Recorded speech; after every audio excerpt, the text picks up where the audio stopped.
Esporte Terê. Esporte Terê FM. Sexta-feira também tem esporte aqui dentro do Tá Ligado.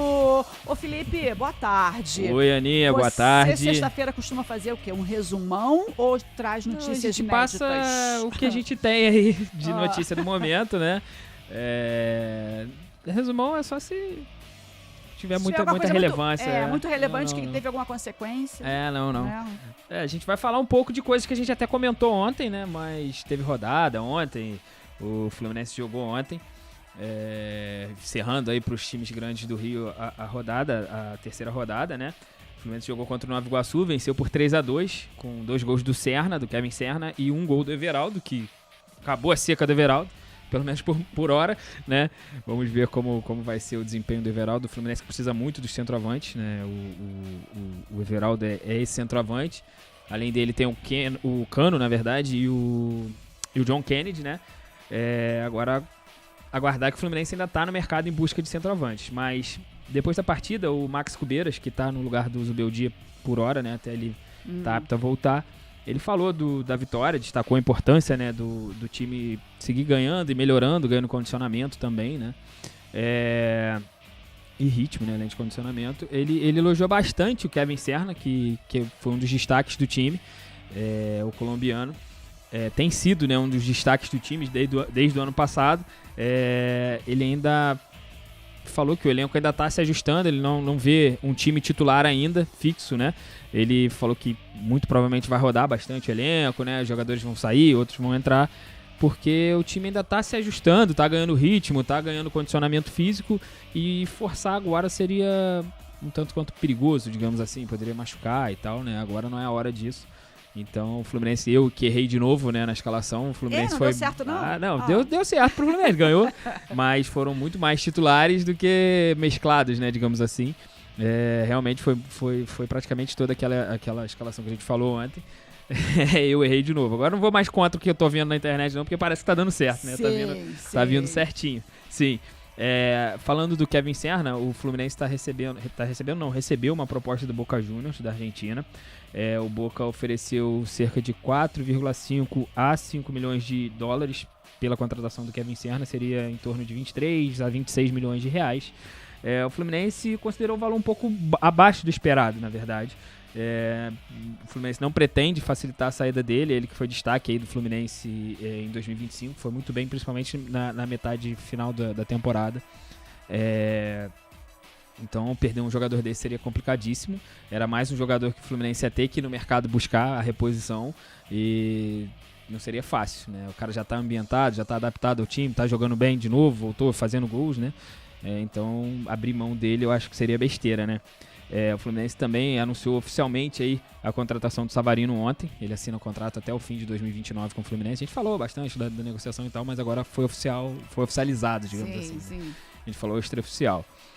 Aninha, falando de mercado, né? A gente falou ontem que o Vasco acertou a contratação do Brenner, que ele era esperado no final de semana, só que ele antecipou, né? Chegou hoje pela manhã. Pensei que você ia falar que não, só que melou. Não. Pode acontecer, acontece muito, né? Inclusive, antecipou. Ele ainda não assinou o contrato. Ele pode já até ter assinado, porque ele chegou hoje de manhã, ia fazer exames ainda pra assinar o contrato. Se der algum problema nos exames, aí dá ruim, né? Então, assim, ele chegou no Rio de Janeiro hoje pela manhã, fez exame, pra fazer exames, né? E assinar o contrato com o Vasco.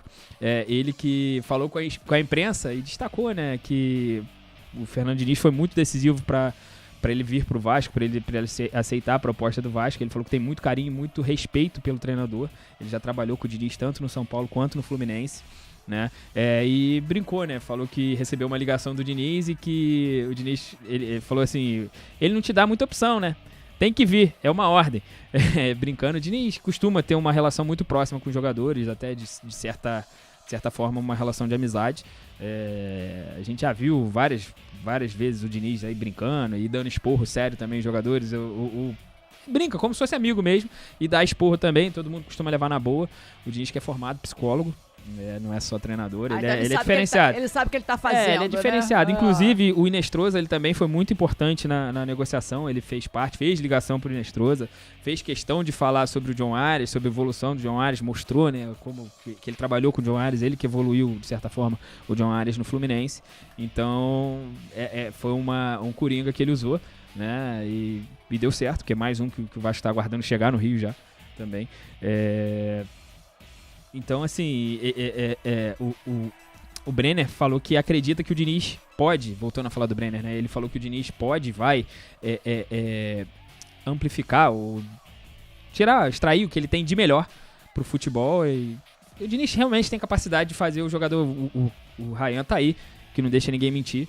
O Ryan tem um vídeo dele na internet, a torcida descascando nele, o carro parou, ele abre o vidro, é o Ryan dentro do carro, a torcida, mas falando que ele não corria, que ele era sem sangue, entre outras palavras bonitas que a gente não pode falar aqui, mas depois do Diniz virou outro jogador, entendeu? O Diniz conseguiu de fato diagnosticar e perceber onde seria o melhor lugar para o Ryan jogar. Mais uma prova de que o jogador pode ter muito potencial, ser muito bom, mas se ele não for bem direcionado, quer dizer, tudo isso cai por terra, né? Sim.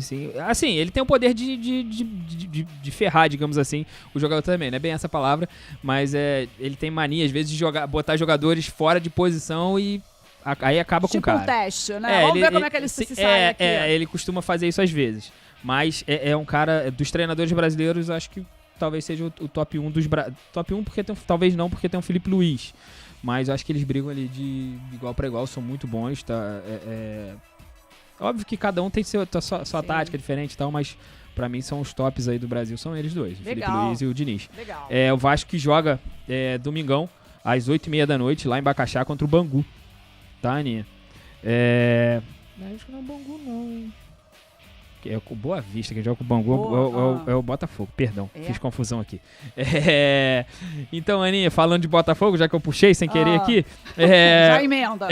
Os muros lá do CT do Botafogo foram pichados na noite de ontem aí, tiveram umas mensagenzinhas de carinho ao John Textor, né, por toda essa situação que o Botafogo vem vivendo, né, as frases eram em tom ofensivo e de cobrança, né, cadê o dinheiro? Fora Textor, John Ladrão.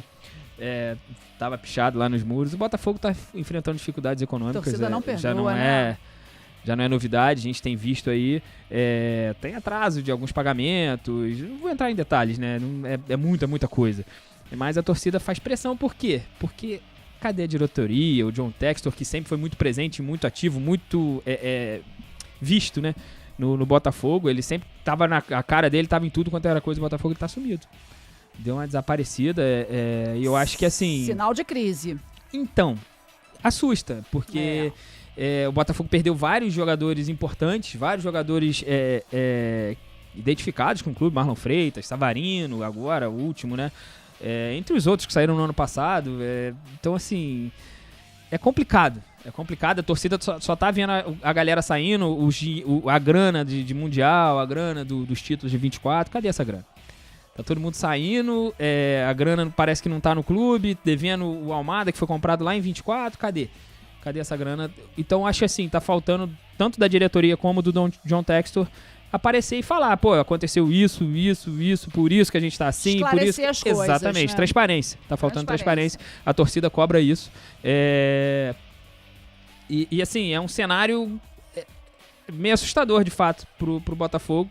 Porque tem muitos bons jogadores no clube, contratou jogadores e não pode usar por causa do transfer ban, aí, não acerta isso, vou te dar um exemplo, o Montoro.